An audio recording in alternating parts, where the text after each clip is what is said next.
Ukraine and the European Union are preparing a plan to confiscate oil tankers belonging to Russia's shadow fleet. President Volodymyr Zelenskyy announced this the day before. The decision is intended to be part of a systematic response to Russia's attempts to circumvent sanctions through illegal raw material shipments.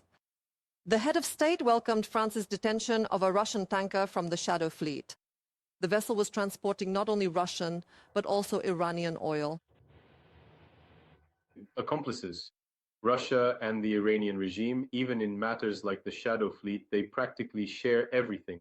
And when stopping one such evil, the Iranian regime, we must remember that there should also be appropriate pressure on the other evil. As long as the war continues, as long as the attacks persist, pressure on the aggressor must also continue. We are working with European countries so that they have legislative regulation. This would allow not only to stop such vessels, but also to block them and confiscate their oil. That's how it should be. I thank France and all other partners in Europe who are acting decisively. And joining our broadcast is Hennedy Ryabtsev, an expert in the field of energy. Hennedy, glad to welcome you. Hello. Hello. So, Hennedy, I would like to present to you President Zelenskyy's latest statement. And if we look at the broader picture, the collective actions of the Europeans, so to speak, are effectively serving as a significant strategic barrier against the operations of Russia's shadow fleet currently active in Europe. How effective can this be, considering that now, so to speak, Trump-era sanction holidays have begun for Iranian and Russian oil, and now such an opportunity has arisen? If, there are hints that the Europeans will take advantage of this situation and it will go beyond just detentions. Detention is also an important lever of pressure in terms of timing, but also the confiscation of oil. To what extent should this be done, so that it doesn't look, I would even say, like piracy? And to what extent should it all appear to be within the law, so to speak, so that not even a mosquito could find fault with it? All of the necessary grounds are present right here. If there is a vessel in the open ocean and it is unclear who it belongs to, under vessels flying flags that change on a weekly basis, carrying large amounts of oil that is completely uninsured, and transporting oil that is currently under heavy international sanctions. In the absence of the necessary and properly prepared legal documentation, and without the required strict adherence and full compliance with certain stringent environmental, as well as various other essential physical safety standards, then one must ask the question, why not simply seize this particular shipment of oil and sell it, for example, directly on the vast and lucrative European energy market? I personally think that this would be quite a good and highly effective course of action to take. Addition to the volumes of raw materials that are currently entering the European market and that are capable of stabilizing the situation with prices. For this raw material, which is skyrocketing in price because of the actions of one American pensioner, or rather a certain individual there, who has long since surpassed the maximum age for holding public office. Very different statements are coming out of the White House, sometimes about negotiations, sometimes about a peace process. Just 4 hours ago, there was another news report that the US presidential administration, even before Trump, began discussing a move toward negotiations with Iran and the parameters of a possible deal. Obviously, first and foremost, this concerns uranium, diplomatic settlement, and the dismantling of nuclear facilities in the country. But we're saying that regardless, the issue of oil and tankers remains on the agenda. There is already a toll for passage through the strait. Russia has an interest as well. How might the entire system of passage through the strait change after this conflict in Iran? I would not even want to begin to contemplate the frightening possibility of a protracted and devastating conflict in Iran. A long war in Iran means problems for the entire global economy, and very serious problems at that.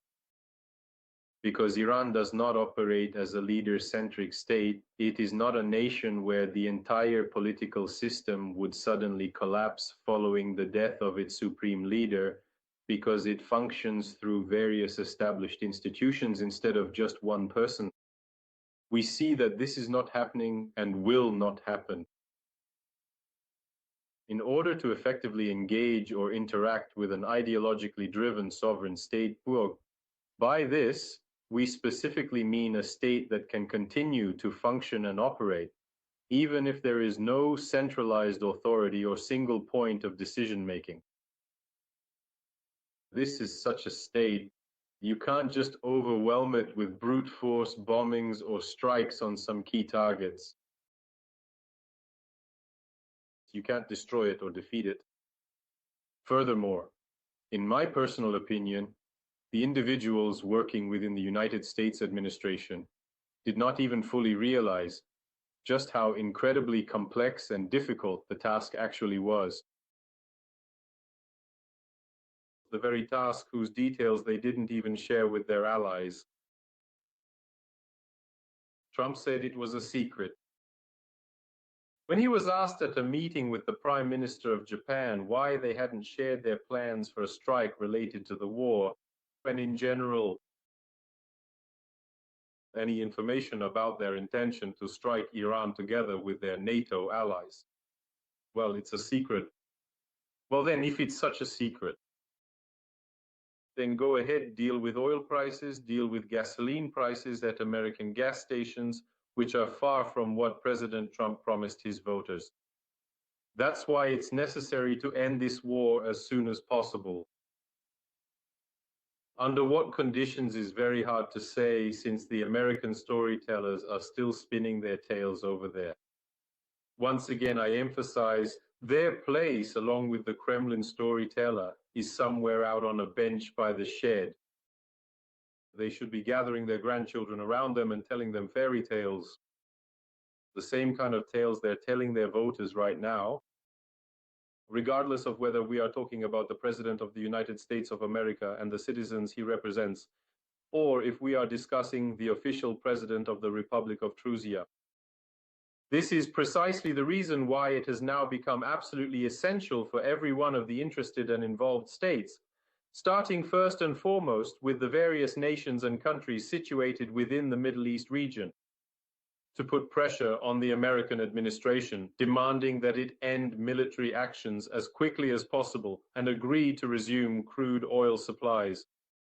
If the entirety of the complex situation unfolding across the globe right now continues to persist and drag on for several more months, it becomes truly frightening and deeply unsettling to even begin to imagine what could eventually happen to the stability and future of the entire global economy.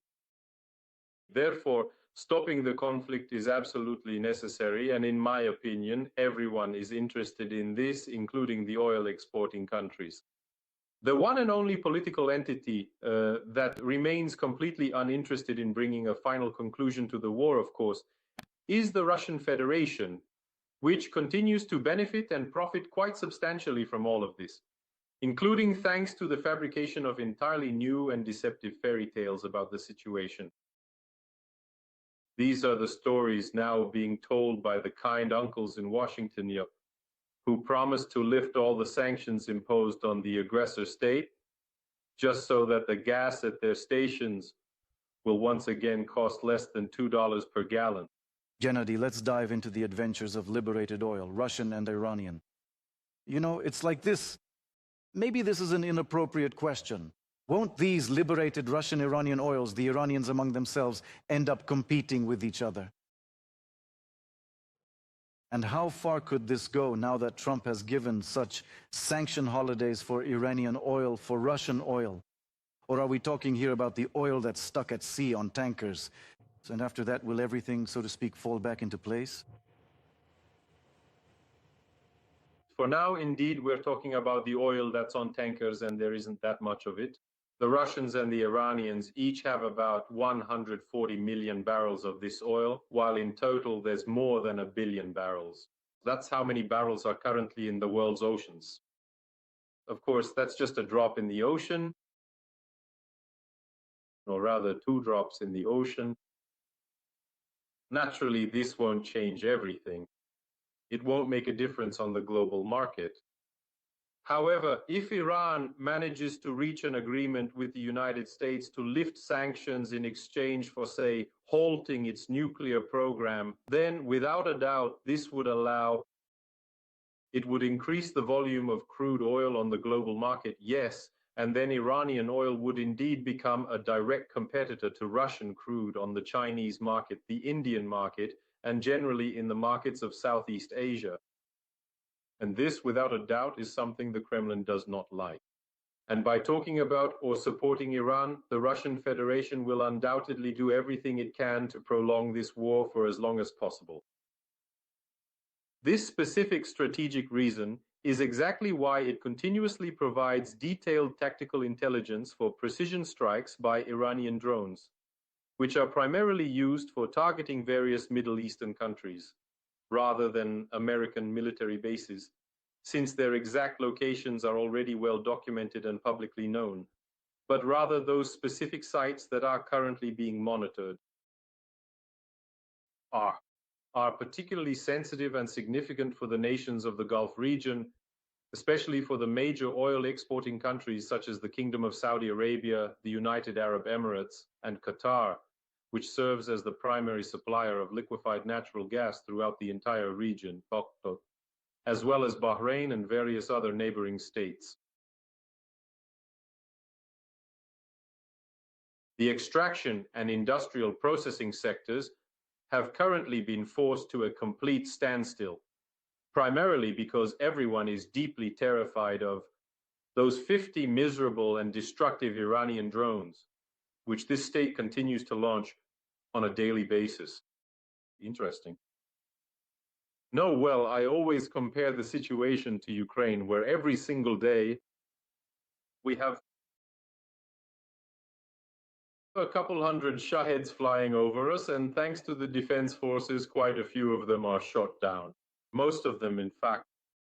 And I contrast that specific scenario against these sporadic and isolated military raids, which, as it turns out, are actually capable of completely destabilizing the entire regional situation. In massive and expansive resource-extracting sovereign states.